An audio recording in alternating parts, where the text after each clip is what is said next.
الحمد لله نحمده ونصلي على رسوله الكريم. آج کل مختلف قسم کے فتنے اٹھ رہے ہیں اور میں نے بتایا کہ یہ تمام فتنے قرآن و سنت کے نام پر لیبل کیا لگا رہے ہیں؟ قرآن و سنت کی ہم خدمت کر رہے ہیں، ہم لوگوں کو قرآن و حدیث کی طرف لے کر آ رہے ہیں. مگر در حقیقت قرآن و سنت کا لیبل ہوتا ہے، مقصد ہے امت میں پھوٹ ڈالنا، لڑوانا مختلف عنوانات سے، اسلاف سے بدگمان کرنا، اکابر سے بزرگوں سے بدگمان کرنا، ان کی کتابوں سے چیزیں نکال کے فلاں کافر، فلاں نے یہ لکھا، فلاں گستاخ رسول. تو میں نے اس بارے میں ایک بیان کیا تھا جمعے کے دن. اس بیان میں میں نے یہ کہا تھا کہ جن علماء کا، جن شخصیتوں کا بزرگ ہونا مسلم ہو، ان کے اعمال سے، ان کی قربانیوں سے، ان کی تصانیف سے ثابت ہو جائے کہ یہ معمولی لوگ نہیں تھے، وقت کے ولی اللہ تھے، تو اگر ان کی کتاب میں، ان کے کلام میں کوئی چیز ہمیں ایسی لگے جو بظاہر شریعت کے خلاف ہے تو ہمیں اس کی تعویل کرنی چاہیے. سمجھ میں آ رہی ہے بات؟ پھر میں نے اس پر کہا تھا کہ جیسے حضرت مولانا اشرف علی تھانوی رحمہ اللہ تعالیٰ پر الزام لگایا ہے کہ وہ ان کے کسی مرید نے کلمہ پڑھا اشرف علی رسول اللہ، تو میں نے کہا ظاہر ہے اگر یہ حقیقت مراد ہوتی تو ان کے جتنے شاگرد ہیں، ان کے خلفاء ہیں، ان کے نائبین ہیں، وہ ان کو رسول اللہ مانتے. سمجھ رہے ہیں بات کو؟ آپ کو پتہ ہے کہ کوئی بھی ان کو رسول اللہ نہیں مانتا، کوئی بھی ان کو رسول اللہ نہیں مانتا، بلکہ ان کے شاگردوں نے ختم نبوت کے لیے جو قربانیاں دی ہیں وہ قربانیاں کسی اور کے حصے میں نہیں آئیں. تو جب یہ مسلم ہے تو اس کا مطلب یہ ہے کہ جس اعتراض کرنے والے نے یہ الزام لگایا ہے تو وہ الزام صحیح نہیں ہو سکتا. رہا یہ مسئلہ کہ اس الزام کا جواب کیا ہے، تو میں نے ایک اصولی بات کی تھی، بھائی کس کس الزام کا جواب دو گے؟ ایک اصول یاد کر لو کہ بھئی جس کی بزرگی مسلم ہو اور اس کے فالوورز بھی صحیح عقیدے پر ہوں تو جو الزام ان بزرگ پہ لگایا گیا ہے یقیناً اس میں کچھ گڑبڑ ہے. اب اس کا جواب کیا ہے تو وہ خود بھی تلاش کریں، میں بھی تلاش کروں گا. یعنی یقیناً وہ ایسا نہیں ہے جیسے بتایا جا رہا ہے. یہ ایسی بات ہے جو میں سمجھتا ہوں کہ 5ویں کلاس کے بچے کو بھی آسانی سے سمجھ میں آ جائے گی.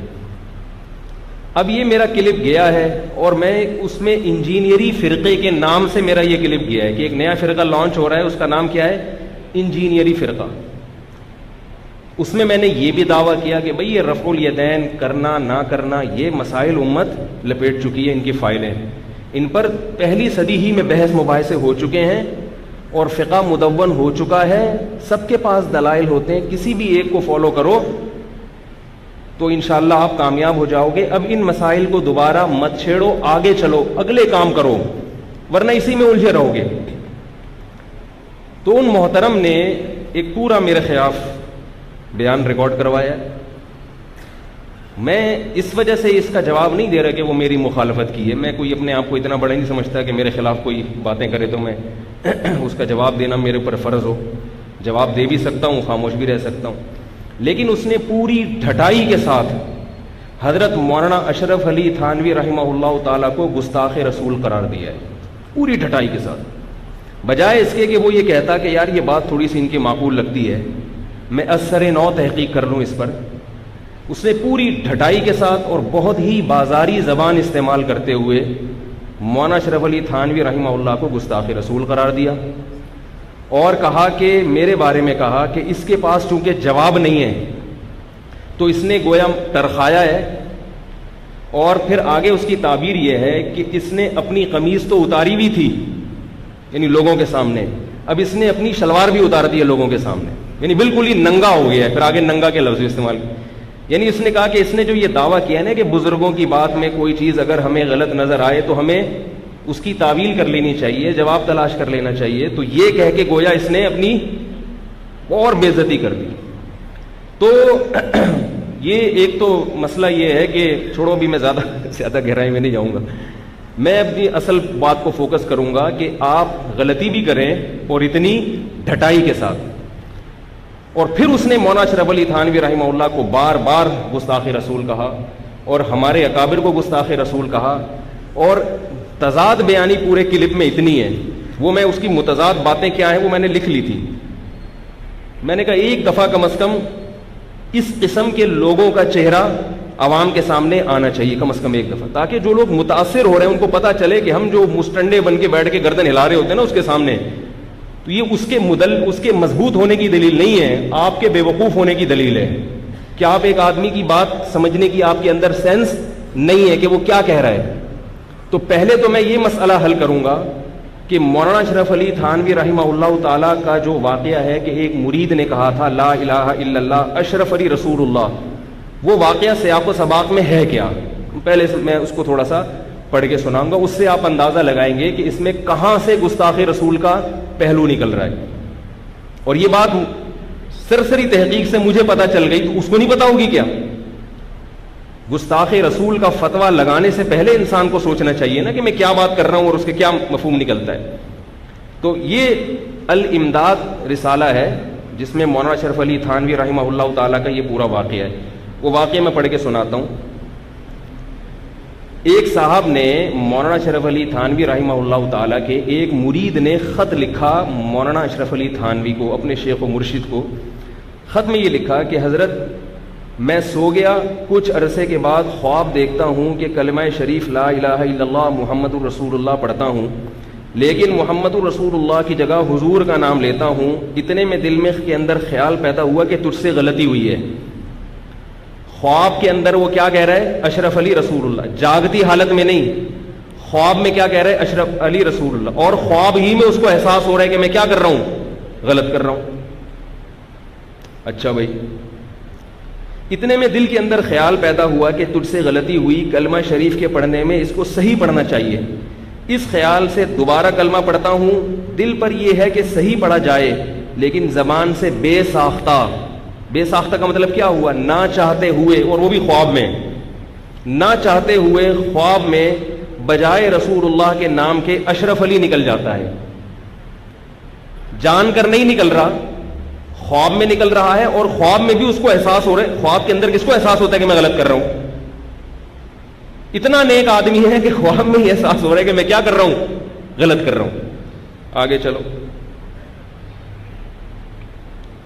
حالانکہ میں اس لیے ان کی برات کر رہا ہوں کہ یہ سلسلہ رکنے والا نہیں ہے, اس نے کسی کو نہیں معاف کیا ہے. اور ابھی تو یہ کم از کم تابعین, حضرت معاویہ پہ بھی اس نے تہمتیں لگائی ہیں, اس کا بھی کسی وقت میں انشاءاللہ جواب دوں گا. ابھی تو چونکہ میرا کلپ حضرت مولانا اشرف علی تھانوی سے متعلق تھا نا, تو اس نے جواب بھی اسی کا دیا, اس لیے میں یہ بات کر رہا ہوں. ورنہ یہ جو آدمی حضرت معاویہ کو جس نے معاف نہ کیا, وہ صحابہ کو معاف نہ کیا, وہ ہمارے بزرگوں کو, یہ بر صغیر کے علماء کو بیچارہ کہاں معاف کرے گا وہ. تو یہ سلسلہ ایک باقاعدہ لابی ہے. کل وہ مرے گا تو اس کی جو اولادیں ہوں گی وہ اس سے 2 ہاتھ آگے نکلیں گی. اس لیے میں اس موضوع کو اتنے حساس, اور میں نے پھر یوٹیوب پہ سرچ کیا, یہ الزامات تو بہت لوگوں نے لگائے ہیں. اشرف علی رسول اللہ, اشرف علی, طوفان بدتمیزی ہے ہمارے بزرگوں کے خلاف. اور یہ ہمارے بزرگ نہیں, یہ لوگ کہتے ہیں اپنے بزرگ. بھائی بر صغیر کے بزرگ ہیں یہ وہ لوگ ہیں جنہوں نے بر صغیر میں اسلام کی حفاظت کے لیے ایڑی چوٹی کا زور لگایا. بر صغیر میں علم دین ختم ہو گیا تھا, ان کی قربانیاں ہیں. یہ صرف میرے بزرگ نہیں ہیں. یہ لوگ اگر نہ ہوتے انگریز کے مقابلے میں, علم کی یہ بنیادیں نہ رکھتے, آج ہمارا ایمان محفوظ نہیں ہونا تھا. اس کو مسلک پرستی سے آپ تعبیر نہ کریں. تو اب دیکھو, وہ شخص کہتا ہے زبان سے بے ساختہ بجائے رسول اللہ صلی اللہ علیہ وسلم کے نام کے اشرف علی نکل جاتے ہیں, حالانکہ مجھے اس بات کا علم ہے کہ اس طرح درست نہیں. یہ پورے اسی کے الفاظ نقل کر رہا ہوں میں. لیکن بے اختیار زبان سے یہی کلمہ نکلتا ہے. 2-3 بار جب یہی صورت ہوئی تو حضور صلی اللہ علیہ وسلم کو اپنے سامنے دیکھتا ہوں, اور بھی چند شخص رسول اللہ صلی اللہ علیہ وسلم کے پاس تھے, لیکن اتنے میں میری یہ حالت ہو گئی کہ میں کھڑا کھڑا بوجہ اس کے کہ رقت طاری ہو گئی, زمین پر گر گیا. یعنی اس کو خواب میں اپنی غلطی کا ایسا احساس ہو رہا ہے کہ نبی میرے پاس تشریف لائے, میں کھڑا ہوا استقبال میں, مگر اس غم میں کہ میرے منہ سے کیا نکل رہا ہے, کیا وہ ختم نبوت کا منکر ہوتا تو یہ غم ہوتا اس کا؟ قادیانی جب کہتے ہیں کہ مرزا رسول اللہ ہے تو ان کے پسینے چھوٹتے ہیں یا وہ خوشی سے اور باغ باغ ہو جاتے ہیں؟ تو یہ سب خواب کی باتیں ہیں، اور جاگتی حالت میں بھی اس کی زبان سے یہ کلمہ نکلا ہے، آگے آ رہا ہے، وہ بھی کہہ رہے کہ میں نہیں چاہ رہا تھا، میری زبان لڑکھڑا رہی تھی. تو یہ اس کی علامت ہے کہ اس کا پریشان ہونا اس کی علامت ہے کہ وہ محمد صلی اللہ علیہ وسلم کو آخری نبی سمجھتا ہے، اور حضرت مولانا اشرف علی تھانوی کو اللہ کا رسول نہیں سمجھتا. اگر وہ سمجھتا ہوتا تو خوش ہوتا اس پر. اب کیا قصہ ہے آگے؟ کہہ رہے رقت طاری ہو گئی. رقت گاڑا لفظ ہے اردو کا. رونے لگا میں بے تحاشا. رقت طاری ہو گئی تو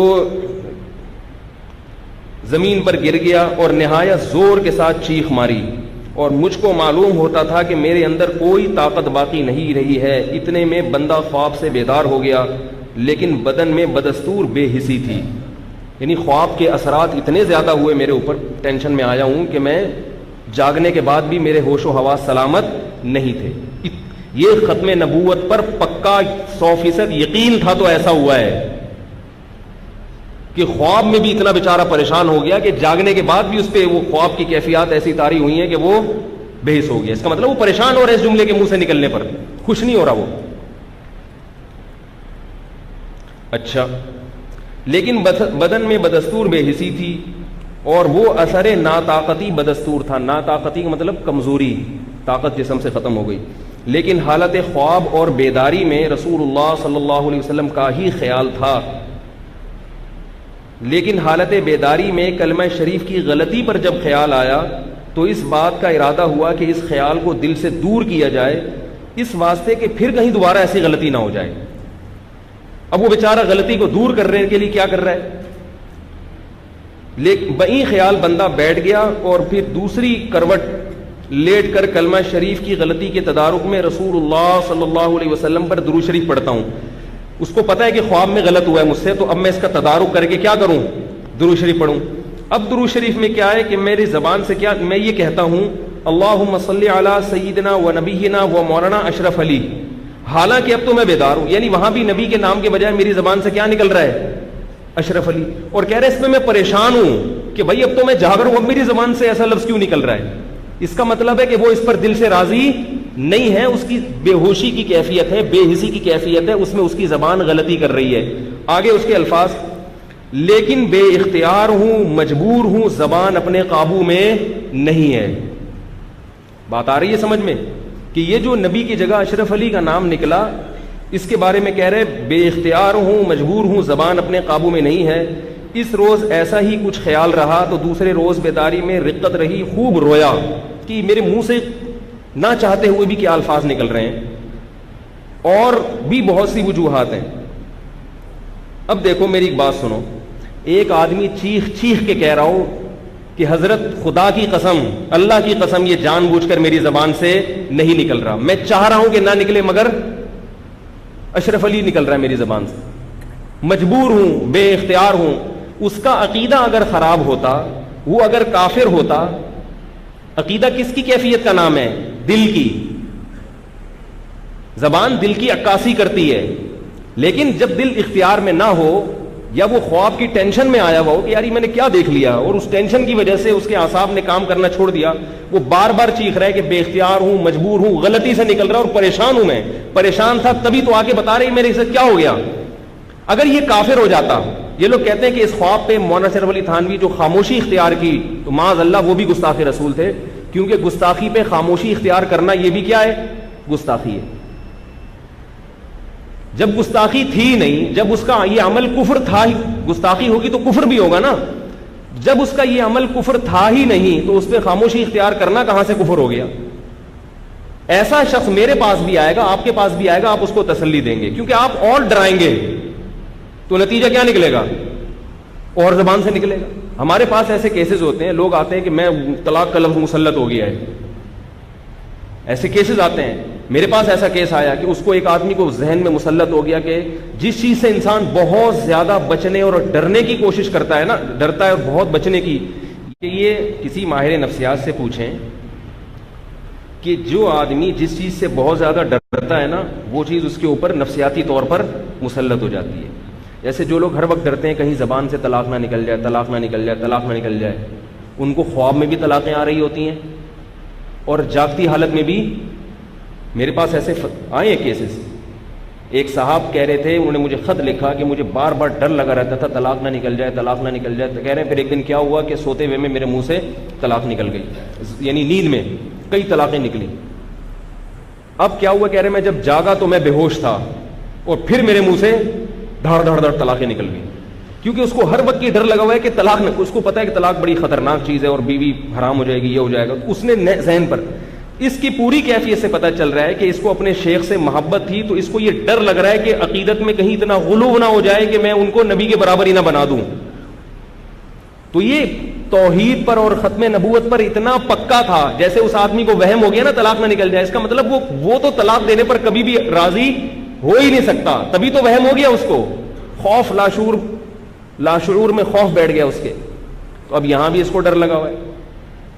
تو ایسے آدمی کو یہ فتویٰ دیا جائے گا تو کافر ہو گیا, چماٹ ماریں گے اس کو, بدتمیز, تجھے شرم نہیں آتی, تو اور ڈر جائے گا وہ. ایسے آدمی کو تسلی کا جملہ کہا جائے گا, پتا ہے کہ یہ اس پہ پریشان بھی ہے, یہ آدمی اس پہ نادم بھی ہے, اور بار بار چیخ چیخ کے کہہ رہا ہے کہ حضرت جان بوجھ کر یہ کام مجھ سے نہیں ہوا. تو ایسے آدمی کو کسی بھی دنیا میں ماہر نفسیات سے پوچھ لو, وہ یہی کہے گا کہ ایسے آدمی کو ڈرایا دھمکایا نہیں جاتا بلکہ تسلی دی جاتی ہے. تو حضرت حکیم الامہ نے اس کو تسلی دی کہ بھائی یہ جو تمہیں خواب آیا ہے نا اشرف علی رسول اللہ, یہ اس کی ایک اچھی تعبیر ہے. وہ یہ کہ اس میں اشارہ ہے کہ تم جس سے تعلق قائم کرنا چاہتے ہو وہ متبع سنت ہے, اس لیے اس کو رسول اللہ کے لفظ خواب میں تعبیر کیا گیا. سمجھ میں آ رہی ہے بات کہ وہ سنت کی اتباع کرنے والا ہے. اب رہا یہ مسئلہ کہ کیا ایسا خواب کسی کو آئے, تو اب میں اس کو قرآن و سنت کی روشنی میں تھوڑا سا بتاتا ہوں کہ خواب میں جو چیز جیسی نظر آتی ہے حقیقت میں وہ ویسی نہیں ہوتی. حضرت ابو ہریرہ رضی اللہ تعالیٰ عنہ کی حدیث ہے صحیح مسلم میں. دیکھو بیڑیاں آپ کے پاؤں میں اگر پڑی ہوئی ہوں عام حالات میں, آپ اس سے پریشان ہو گئے یا خوش ہو گئے؟ پریشان ہو گئے. بیڑیاں کس کے پاؤں میں ہوتی ہیں؟ بولو نا بھائی, چور کے پاؤں میں ہوتی ہیں. بیڑیاں کس کے پاؤں میں ہوتی ہیں؟ چوروں کے پاؤں میں, جن پہ جرائم ثابت ہوتے ہیں. اکثر و بیشتر, کبھی بے گناہ کے بھی ہوتی ہیں, اکثر و بیشتر کس کے پاؤں میں بیڑیاں ہوتی ہیں؟ چور کے. لیکن حضرت ابو ہریرہ کی حدیث ہے صحیح حدیث, وہ فرماتے ہیں کہ احب القید فی المنام, کہ میں خواب میں اپنے پاؤں میں بیڑیوں کو پسند کرتا ہوں. مجھے خواب آئے اور میرے پاؤں میں بیڑیاں ہوں تو یہ اچھا خواب ہے, برا خواب نہیں ہے. آگے شارحین نے لکھا ہے اس لیے برا خواب نہیں ہے کہ یہ اس کی علامت ہے کہ دین پر آپ کیا ہیں؟ ثابت قدم ہیں. بیڑیاں پڑی ہوئی ہیں, انشاءاللہ آپ ہلیں گے نہیں. اب دیکھو, اب میں کسی کے بارے میں خواب سناؤں کہ اس نے یہ دیکھا کہ میرے بارے میں کوئی خواب سنا ہے کہ مولانا طارق مسعود صاحب کے پاؤں میں بیڑیاں پڑی ہوئی, میں نے خواب میں دیکھا. میں کہوں تو گستاخ ہے, میرے بیانات بھی سنتا ہے اور مجھ پہ تہمت لگا رہا ہے, بیڑیاں پڑی, تھپڑ. میں کوئی چور کا بچہ نظر آتا ہوں تیرے کو ہے بھائی؟ میں کوئی شکل سے تیرے کو چور نظر آتا ہوں؟ تو یہ میرے پاگل ہونے کی دلیل ہوگی, ٹھیک ہے, کہ خواب کی چیز کو میں حقیقت پر قیاس کر رہا ہوں, خواب کی باتوں کو میں جاگتی حالت پر قیاس کر رہا ہوں. خواب میں بڑی عجیب عجیب چیزیں ہوتی ہیں. ابن سیرین رحمہ اللہ کے دور میں کسی کو خواب آیا کہ میں نے دیکھا کہ میری چارپائی کے نیچے آگ لگ رہی ہے. تو انہوں نے بتایا کہ بھائی وہ کھودو نیچے خزانہ ہے. کھودا تو خزانہ تھا. انہوں نے کہا سردیوں میں آگ کا دیکھنا یہ کیا ہے؟ رحمت ہے اللہ کی. ایک واقعہ لکھا ہے, واللہ عالم کی سند نہیں ہے تو چھوڑو, یہ کوئی ہمارا استدلال اس سے نہیں ہے, ٹھیک ہے. اور تاریخی واقعات کے لیے سند کا بہت زیادہ مضبوط ہونا بھی ضروری نہیں ہے. یہ بھی ایک بات ہے جو میں بھی بتاؤں گا, اس پہ بھی لوگ پکڑتے ہیں ہمیں, اس تاریخی واقعے کی سند صحیح. ہاں, اس تاریخی واقعے سے کوئی شرعی مسئلہ ثابت ہو رہا ہو پھر اس کی سند کا صحیح ہونا ضروری ہے. اس کو بھی کچی پکڑ کے رکھیں, میں اس پر بھی مجھ پر الزامات لگیں, اس کا میں جواب دوں گا. تو میں یہ عرض کر رہا تھا کہ پہلی بات یہ کہ خواب میں کی تعبیریں ہوتی ہیں. اگر خواب میں کسی نے دیکھ لیا کہ فلاں رسول اللہ, تو یہ اس کی علامت نہیں ہے کہ وہ ختم نبوت کا منکر ہے. وہ خواب ہے, اس پہ کیوں ڈانٹ لگا رہے ہو اس کو؟ ام الفضل رضی اللہ تعالی عنہا جو رسول اللہ صلی اللہ علیہ وسلم کی چچی تھیں, ان کو خواب آیا. وہ ڈر گئی خواب میں. انہیں لگا کہ یہ گویا برا خواب دیکھا ہے میں نے. وہ نبی کے پاس آئیں, عرض کیا یا رسول اللہ میں نے ایک عجیب خواب دیکھا ہے, منکر, یعنی گویا کہ برا خواب. کیا دیکھا؟ فرمایا میں نے دیکھا آپ کے جسم کا ایک ٹکڑا ٹوٹ کے میری جھولی میں آ کے گرا ہے. اب اس کو بھی گستاخی کہو گے؟ نبی کے جسم کے ٹکڑے کٹ رہے ہیں، ٹوٹ رہے ہیں، وضو ٹوٹ رہا ہے. عام حالت میں کسی کا وضو کٹ جائے، وضو ٹوٹ جائے، یہ اچھی بات ہے بری بات ہے؟ خواب میں جب یہ آیا اور وہ سمجھ رہی، انہوں نے عام حالت پہ قیاس کیا حضرت ام الفضل نے کہ بھئی عام حالت میں جب کسی کا بازو ٹوٹ جائے، گوشت کٹ جائے، تو یہ گوشت کا کٹنا، بازو کا ٹوٹنا یا کسی عضو کا الگ ہو جانا یہ اچھی خبر نہیں ہے. آپ کو فون آئے آپ کے بیٹے کا بازو کٹ گیا ہے تو آپ خوش ہو گئے یا رو گے؟ اور معاذ اللہ نبی صلی اللہ علیہ وسلم کے بارے میں صحابہ کو ایسی خبر آتی تو بہت پریشان ہوتے. تو نبی صلی اللہ علیہ وسلم نے اس کو اچھا خواب قرار دیا اور فرمایا کہ میری بیٹی فاطمہ کے بچہ پیدا ہوگا جو تمہاری گود میں، تم اس کو اپنی گود میں لے کے بیٹھو گی. تو خوابوں کی دنیا بالکل ایک الگ دنیا ہوتی ہے. سمجھ رہے ہو کہ نہیں سمجھ رہے؟ ایک اور خواب میں سناتا ہوں. علامہ ذہبی رحمہ اللہ تعالی جو جرح و تعدیل کے بہت بڑے امام ہیں، انہوں نے اپنی کتاب میں نقل کیا ہے. اب ان پہ بھی گستاخی رسول کا فتویٰ لگا دو. علامہ ذہبی پر اگر لگاؤ گے نا فتویٰ تو آپ کو جرح و تعدیل کے امام سے ہاتھ دھونے پڑ جائیں گے، حدیثوں سے ہاتھ دھونے پڑ جائیں گے. انہوں نے واقعہ نقل کیا ہے کہ کسی کو خواب آیا کہ نبی صلی اللہ علیہ وسلم کا انتقال ہو گیا ہے.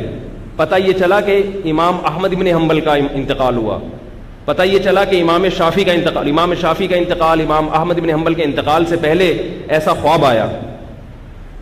یہ میں ان کی پوری عبارت ذرا آپ کو سناتا ہوں.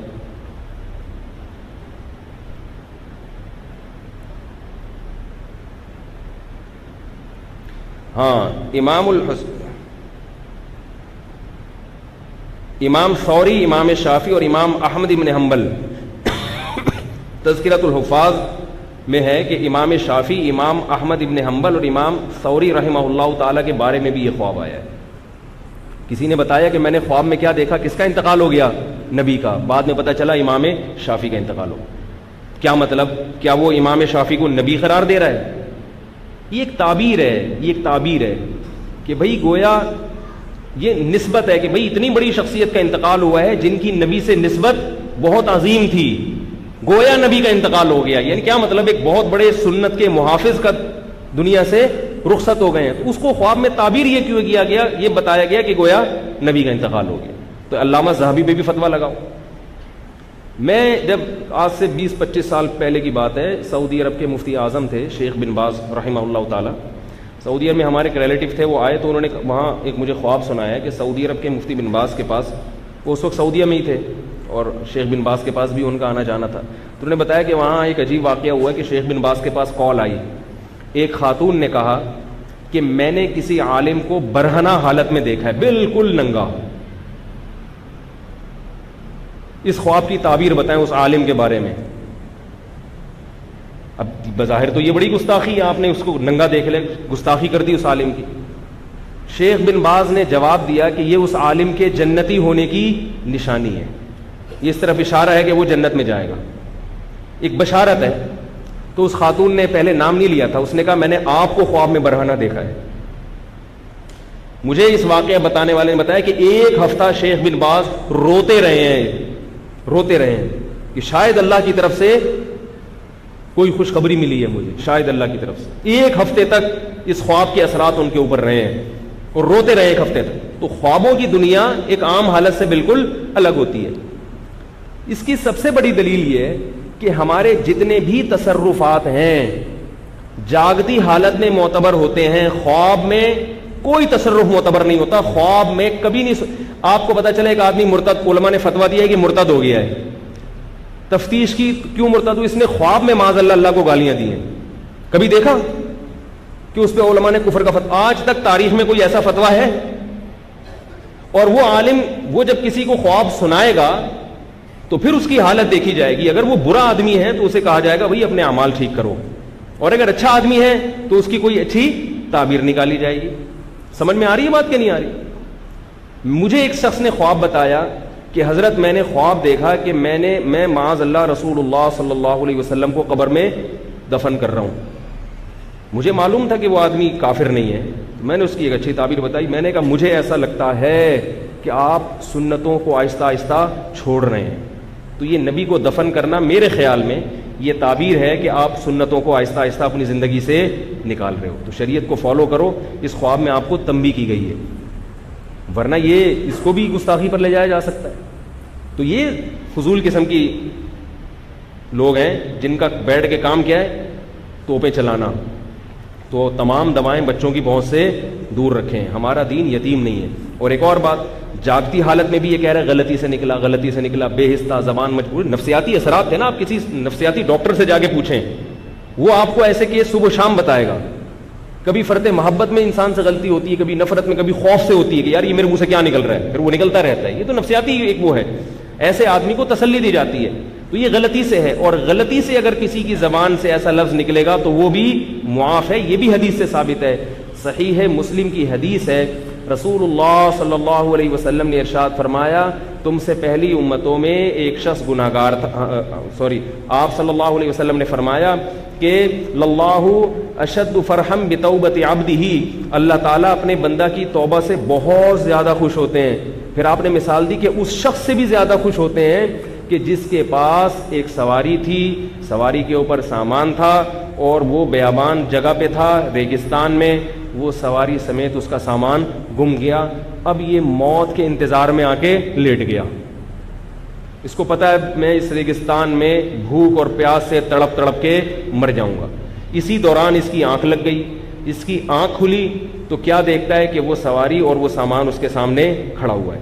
اس کا خوشی سے یہ عالم ہوا کہ اس نے کہا, اے اللہ تو میرا بندہ اور میں تیرا رب. حالانکہ کہنا کیا چاہیے تھا, اللہ تو میرا اللہ اور میں تیرا بندہ. اخطأ من شدت الفرح, کہ خوشی کی شدت میں اس سے کیا ہوئی ہے, خطا ہوئی ہے. کوئی کفر کا فتویٰ لگائیں گے اس کے اوپر ہم؟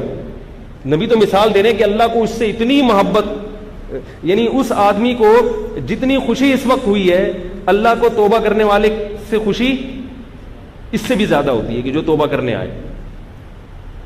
اب مجھے بتاؤ کہ اللہ کو اپنا بندہ کہہ دینا یہ بڑا جرم ہے, یہ رسول کی گستاخی بڑا جرم ہے. یہ رسول کی گستاخی بھی بہت بڑا جرم, اللہ کی گستاخی اس سے بھی بڑا جرم ہے. لیکن خوشی میں پاگل ہو گیا ہے نا, خوشی میں دماغ کام نہیں کر رہا. ایسے ہی بات ہے, خوف سے بھی دماغ کام نہیں کرتا, کوئی چیز مسلط ہو جاتی ہے. بات یہ ہے کہ خطا جان کر غلطی کی ہے یا زبان بے اختیار ہے اور یہ کلمات اس کی زبان سے نکل رہے ہیں. تو یہ پورا واقعہ اب سمجھ میں آ گیا. باقی واقعات کو اسی پر قیاس کر لیں. سمجھے, جو گستاخیوں کو لگاتے ہیں ان کا بھی ایسے ہی قصہ ہے. ویسے بھی اصولی بات ہے, میں بار بار دہرا رہا ہوں کہ اتنی سینس ہونی چاہیے کہ بھائی اگر وہ گستاخی رسول ہوتے تو ان کے چاہنے والے, ان کے ماننے والے اور اس زمانے کے علماء کیوں خاموش رہے؟ اس زمانے کے سب علماء ان کے خلاف کھڑے ہو جاتے. اگر آپ کہیں وہ سارے معاذ اللہ بے حس تھے, تو پھر جب مرزا غلام احمد قادیانی نے نبوت کا دعویٰ کیا تو پھر علماء اس کے خلاف سارے کیوں کھڑے ہو گئے؟ اس کا مطلب علماء ختم نبوت کے معاملے میں بے حس کبھی بھی نہیں رہے ہیں. علماء کیا, تو عوام آپ دیکھو نا, اسمبلی میں جو لبرل لوگ ہیں وہ بھی ختم نبوت کے مسئلے پر چیخ رہے ہیں. ایک لبرل آدمی کو ختم نبوت کا مسئلہ سمجھ میں آ رہا ہے, اتنے بڑے بڑے بزرگوں کو, اولیاء اللہ کو سمجھ میں نہیں آئے گا ختم نبوت کا مسئلہ. اٹھا کر پھینک دو باہر گلی میں, نئی تہذیب کے انڈے ہیں. شیر تو مکمل کر لیا کریں گندے. آگے میں ایک بات آپ سے کہہ کے یہ ختم کرتا ہوں. پھر مولانا اشرف علی تھانوی نے جب اس کو خواب کی تعبیر سنائی کہ بھئی اس میں اس طرف اشارہ ہے کہ تم جس سے تعلق کرنا چاہتے ہو وہ متبع سنت ہے. آگے مولانا علی تھانوی کی یہ تواضع ہے, وہ فرما رہے ہیں, میں ان کے الفاظ پڑھ کے سناتا ہوں. الامداد میں فرمایا, باقی مجھ کو اس پر اصرار نہیں, یہ جو میں تعبیر کر رہا ہوں نا, مجھے اصرار نہیں اس پر کہ یہی تعبیر ہے. اگر یہ خواب وسوسہ شیطانی ہو یا کسی مرض دماغی سے ناشی ہو, پیدا ہوا ہو اور اس کی تعبیر نہ ہو, یہ بھی ممکن ہے. یعنی عین ممکن ہے یہ خواب ہی جھوٹا ہو سرے سے, صرف شیطان کا ایک تصرف ہو تمہارے دماغ پہ. سچا خواب ہے تو اس کی یہ تعبیر ہے. یہ تعبیر نہیں کہ میں اللہ کا رسول ہوں, یہ تعبیر ہے کہ مجھے سنت سے نسبت ہے. اور یہ بھی ممکن ہے کہ یہ شیطان کا تصرف, اگر وہ اس پہ راضی ہوتے تو یہ کہتے کہ شیطانی تصرف ہے. یہ سمجھ میں نہیں آ رہی میرا. پولیس سے بھی ڈرنا چھوڑ دیا آپ لوگوں نے, بم کے بھی دھمکیاں دے چکا ہوں, ایٹم بم کی دھمکیاں دے چکا ہوں. اب کیا ہے یار, شب برات کے پٹاخے تو کام نہیں کریں گے. اب آگے کہہ رہے ہیں کہ لیکن غلط تعبیر دینا ایک وجدان کی غلطی ہوگی جس پر کوئی الزام نہیں ہو سکتا. کیا مطلب؟ کہہ رہے ہیں کہ ایک وجدان کی غلطی ہے، غلطی مان رہے ہیں غلطی ہے، یہ غلط ہوا ہے. تو یہ ساری چیزیں جو ہے نا، یہ جو نکال کر ان لوگوں نے جو نکالی ہوئی ہیں، یہ ان کی حیثیت یہ ہے. باقی خود حدیث میں یہ مضمون بہت ساری احادیث میں ہے کہ میری امت میں خطا نسیان کو اللہ نے معاف کر دیا ہے. اور ربنا لا تؤاخذنا ان نسینا او اخطانا ہے نا، اللہ اگر ہم بھولے سے کوئی بات کہتے ہیں یا غلطی سے ہماری زبان سے کچھ نکل جائے تو ہمیں معاف کر دے. تو یہ ان کی غلطیوں کو پکڑنے کے لیے بیٹھے ہوئے ہیں. اور ایک بات خوب کان کھول کے سن رہو کہ جو اہل اللہ کو، اکابر کو اور بزرگان دین کو برا بھلا کہتا ہے، اس کا اپنا انجام کبھی بھی اچھا نہیں ہوتا. اس کو اپنے انجام سے ڈرنا چاہیے. باقی محترم نے اس میں چونکہ اور بھی فضول باتیں کچھ کہی ہیں، تو میں ایک دفعہ، کیونکہ میں اس ٹاپک کو چھیڑتا نہیں ہوں، چھیڑا ہے تو پھر چھیڑ ہی لے آدمی، ٹھیک ہے. ان محترم سے جو سوال پوچھا گیا، میں نے اس کلپ میں یہ کہا تھا کہ جو مسائل 1400 سال سے حل نہیں ہوئے، اب ان کو کیوں چھیڑ چھڑ کے؟ اس سے امت متحد نہیں ہوگی اور نفرتوں میں بڑھ جائے گی. اس کا محترم نے جواب دیا کہ ہم رفع الیدین پر کب زور لگاتے ہیں؟ ہم سے اب سوال کر رہے ہیں کہ پہلے تم اپنا اسلام تو ثابت کرو. یعنی ہمیں یہ بتایا جا رہا ہے کہ پہلے تم اپنا مسلمان ہونا ثابت کرو، رفع الیدین کی بحث تو ہم تم سے بعد میں کریں گے. آگے قادیانیوں کی مثال دی ہے کہ کوئی قادیانی ہمارے پاس آئے گا تو ہم اس سے ختم نبوت کی بات کریں گے، رفع الیدین کی بات نہیں کریں گے. تو ہمیں کس سے ملا رہا ہے؟ کیا یہ بھی فرقواریت نہیں ہے؟ اس طرح سے طنز کرنا علماء کے اوپر، فرقواریت کے کوئی سینگ ہوتے ہیں جس سے پتہ چلے؟ آگے رکھی ہوئی بخاری مسلم، کہہ رہے میں تو اس طرح بلا رہا ہوں. بخاری مسلم رکھنے میں کوئی ٹائم نہیں لگتا اور اس کے حوالے دینے میں بھی کوئی ٹائم نہیں لگتا. آپ اس سے اخذ کیا کر رہے ہو؟ کس طرح سے آپ لوگوں پہ کفر کے فتوے لگا رہے ہو؟ اور کمال کی بات یہ، اتنی تضاد بیانی ہے اس کے کلپ مختلف، میں نے 2-4 کلپ سنے، اتنی تضاد. ایک طرف کہہ رہا ہے ہم کسی کو کافر نہیں کہتے، ہم کسی کو کافر نہیں کہتے. دوسری طرف کہہ رہا ہے اشرف علی تھانوی گستاخ رسول. پھر ہمیں کہہ رہا ہے کہ یہ لوگ اپنے کفری عقائد کو چھپا کے بیٹھے ہوئے ہیں. جب آپ کافر نہیں کہتے تو ہمارے عقائد کو کفریہ کیوں کہہ رہے ہو؟ پھر ہمیں گستاخ رسول کیوں کہہ رہے ہو؟ آپ کہہ سکتے ہیں کہ مجازن گستاخ رسول کہہ دیا. آگے اسی کلپ میں آپ لوگ سن لیں، اس نے خود کہا ہے کہ کسی کو گستاخ رسول کہہ دینے سے بڑا کفر کا فتویٰ کیا ہو سکتا ہے. میں اس پر حیران نہیں ہوں، ان مستنڈوں پہ حیران ہوں جو سامنے بیٹھے ہوئے ہیں. وہ اس کو نہیں پکڑ رہے کہ بھائی آپ نے ابھی خود کہا ہے کہ میں کسی کو کافر نہیں کہتا، یہ لوگ ایک دوسرے کو کافر کہتے ہیں. آپ نے حضرت ابھی خود یہ کہا ہے، اور اب آپ کہہ رہے ہیں کہ یہ گستاخ رسول ہے، اور پھر اسی میں تھوڑی دیر کے بعد کہہ رہے ہیں کسی کو گستاخ رسول کہہ دینا سب سے بڑا کفر کا فتویٰ تو یہی ہے. ٹھیک ہے، اور سامنے بیٹھے ہوئے لوگ سبحان اللہ ماشاءاللہ ہاں ہاں. یہ ہے مینٹل اپروچ. میری بات کو اس نے میرے کلپ پہ تبصرہ کیا کہ میرے بارے میں کہ ان کی بات جو ہے نا کسی پاؤڈری کی سمجھ میں بھی نہیں آئے گی. واقعی کسی پاؤڈری کی سمجھ میں میری بات نہیں آئے گی. اس کے لیے ضروری ہے کہ پاؤڈر کے بغیر بیٹھے ہوئے ہو آپ، مینٹل اپروچ ہو آپ کی، تو انشاءاللہ آپ کو ہماری باتیں، میری کیا علماء کی بزرگوں کی باتیں انشاءاللہ آپ کو سمجھ میں آئیں گی، میری کیا اوقات ہے. تو پاؤڈری کی سمجھ میں واقعی نہیں آئیں گی. آگے کہہ رہی ہیں اپنے بزرگوں کے کفری عقائد پہ جو ہے. آگے پھر میں نے تھوڑے تھوڑے نا ہنٹس لکھے ہوئے ہیں. اچھا، آگے یہ بھی کہا ہے کہ یہ لوگ اتنے بڑے گستاخ رسول ہیں کہ ان کے پیچھے وہ کون تھا، وہ جس قاتل تھا ممتاز قادری کو بھیجنا چاہیے. یعنی ہم اتنے بڑے معاذ اللہ گستاخ رسول ہیں کہ ممتاز قادری ہمارا علاج ہے. سمجھ رہے ہو؟ یہ بہت بڑی تہمت ہے یا نہیں؟ ختم نبوت کا دفاع کر کون رہا ہے؟ لندن میں سب جو ختم نبوت کی تحریک ہے، سہیل بابا لندن والے، وہ ہمارے مسلک پر ہیں. پورے لندن میں انہوں نے قادیانیوں کو لوہے کے چنے چبوائے ہوئے ہیں. اسمبلی میں یہ مسئلہ کہ اٹھانے والے کون تھے ختم نبوت کا؟ ہمارے علماء اٹھانے والے تھے. میں دوسرے کا انکار نہیں کرتا، دوسروں نے بھی ساتھ دیا ہے اس مسئلے میں، سب متحد. بنیاد رکھنے والے کون تھے؟ قربانیاں دینے، سب سے زیادہ قربانیاں، سب سے زیادہ، میں نہیں کہہ رہا دوسرے نے قربانیاں نہیں دی، سب سے زیادہ قربانیاں ان بر صغیر کے علماء نے دی ہیں جن کو یہ گستاخ رسول کہہ رہا ہے. تو اور بعض لوگوں کو بزرگوں پہ اس لیے بھی تان کرتے ہیں کہ ان کے اپنے کوئی بزرگ نہیں ہوتے. سمجھ میں آ رہی ہے بات؟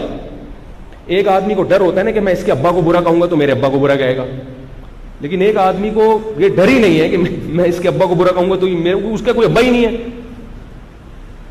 ایک صاحب میرے پاس آئے، وہ کہنے لگے کہ وہ اکابر جو آپ کے صدیوں تک چلے آ رہے ہیں نا، ان کی عبارتوں میں گستاخی ہے، کوئی صاحب مناظرہ کرنا چاہ رہے ہیں آپ سے. میں نے کہا مناظرہ تو میں نہیں کرتا، محبت کے ساتھ علمی بحث ہم کر لیں گے، لیکن اس کی ایک شرط ہے کہ وہ جو میرے ساتھ اس موضوع پر بات کرنے والے ہیں وہ اپنے بھی اکابر کا ایک سلسلہ پیش کریں، نبی صلی اللہ علیہ وسلم سے جا کے ملتا ہو، تاکہ وہ عبارتیں میرے بزرگوں کی کتابوں سے دکھائیں تو میں ان کے بزرگوں سے بھی وہ عبارتیں نکال کے دکھاؤں. کیا خیال ہے؟ کیونکہ میں نے کہا کہ اگر میں ایسا کروں گا نا کہ بھئی یہ تو تمہارے بزرگ نے بھی لکھا ہے، تو یہ فوراً کہتے ہیں ہمارا ان سے کوئی تعلق نہیں، ہم لعنت بھیجتے ہیں ان پر. تو میں نے کہا میں اپنے بزرگوں کے بارے میں ایسا نہیں کہہ سکتا. ابا تو ابا ہوتا ہے نا، یہ تھوڑی میرا یہ ابا ہی نہیں ہے، ایسا تھوڑی ہوتا ہے بھائی. ٹھیک ہے، میرے یہ دادا ہے ہی نہیں. تو آپ کہاں سے ٹپکے ہیں؟ جیسے جسمانی سلسلہ ہوتا ہے ایسے ہی روحانی سلسلہ بھی نبی تک پہنچنا ضروری ہے. میں نے جمعے میں پورا بیان اس ٹاپک پر کیا تھا. وَيُعَلِّمُهُمُ الْكِتَابَ، نبی سکھائیں گے صحابہ کو، صحابہ تابعین کو، تابعین. کتاب اللہ سیکھنے کے لیے رجال اللہ بھی، کتاب اللہ سیکھی جائے گی رجال اللہ سے، اس میں تزکیہ بھی ہے، ساری چیزیں سلسلہ چلا آ رہا ہے. تو پہلے آپ اپنے بزرگوں کی لسٹ پیش کرو. لسٹ ہی نہیں ہے تو پھر جب آپ کوئی آپ کے یعنی مقابلے کی شرط پہ ہی پورا نہیں اتر رہا تو اس سے بحث کرنا فضول ہے. سمجھ میں آ رہی ہے بات؟ تو یہ حساب ہے، تو اس لیے بیٹھ کے پھینک رہے ہیں وہ بھی ایسا، وہ بھی کافر، فلانا بھی ایسا. آگے محترم نے لکھا ہے، وہ اس نے کہا کہ بھئی یہ رفع الیدین کے مسائل حل ہونے والے نہیں ہیں، تو صدیوں سے اختلاف چلا آ رہا ہے، ان کو چھوڑ دو، آگے چلو. تو اس نے کہا کہ ہمارا کام ہے اپنی بات پہنچا دینا. آگے نبی سے دوزخیوں کے بارے میں سوال نہیں کیا جائے گا. مثالیں دیکھو، رفع الیدین جو نہیں کر رہے نا ان کو تشبیہ کس سے دی جا رہی ہے؟ دوزخیوں سے. اس کے بعد بھی کوئی یہ کہہ سکتا ہے کہ یہ شخص فرقواریت نہیں پھیلا رہا؟ نہیں یاری میرا خیال بات. کامن سینسو اتنے بڑے بڑے الزامات کہ آپ رفع الیدین کا ایک جزوی مسئلہ ہے اس پہ آپ کس سے تشبیہ دے رہے ہو؟ دوزخیوں سے، کبھی قادیانیوں سے. آگے اس نے یہودیوں کی مثال بھی دی ہے کہ بھئی ہم تو صاف پہنچائیں گے جس نے دوزخ میں. اور پھر یہ کہا ہے کہ یہ لوگ یہ دعویٰ تو کرتے ہیں ان چیزوں کا مگر ان کتابوں کو مانتے نہیں ہیں. اس کا بھی میں جواب دیتا ہوں، پھر اپنے اصل موضوع کی طرف آتا ہوں.